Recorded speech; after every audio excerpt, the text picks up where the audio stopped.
हेडलाईन्सचे प्रायोजक आहे NBC bearings, लांब पळण्यासाठी।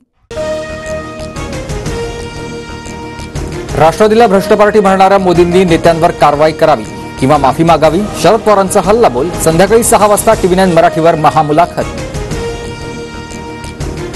मोदी शहा सत्तेत असेपर्यंत भाजपसोबत गेलेले परत येणार नाहीत। सत्तेत गेलेल्यांना यंत्रणेची भीती। अजित पवारांसह इतर नेत्यांबद्दल शरद पवारांचा दावा।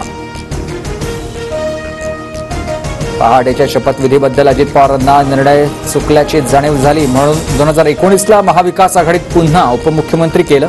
शरद पवारांचं स्पष्टीकरण। बारामतीत जिंकून आणा हा भाजपचाच अजित पवारांना आदेश असल्याची माहिती। TV9 मराठीच्या मुलाखतीत शरद पवारांचं मुख्य विधान।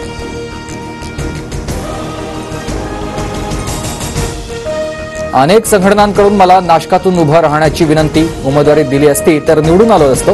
नाशिकच्या जागेबाबत छगन भुजबळांचं वक्तव्य।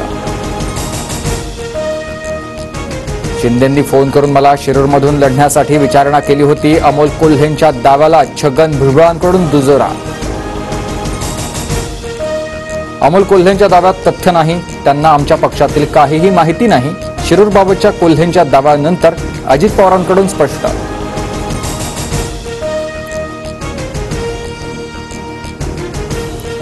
पंकजा मुंडेंनी बीडवर लक्ष केंद्रित करावं। प्रीतम मुंडेंना नाशिकमधून लढण्याच्या वक्तव्यावर छगन भुजबळांचा सल्ला।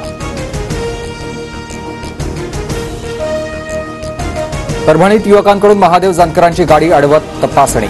गाडी अडवणारे महाविकास आघाडीचे उमेदवार संजय जाधवांचे कार्यकर्ते। जानकरांचा आरोप। पोलिसात गुन्हा दाखल। मुख्यमंत्री शिंदे संभाजीनगरात। मराठा नेते विनोद पाटलांच्या भेटीला विनोद पाटलांनी संभाजीनगरातून माघार घेतल्यानंतर शिंदेंनी घेतली भेट। पालघर लोकसभेत बहुजन विकास आघाडीचा उमेदवार ठरला। बोईसरचे आमदार राजेश पाटलांच्या नावावर शिक्कामोर्तब।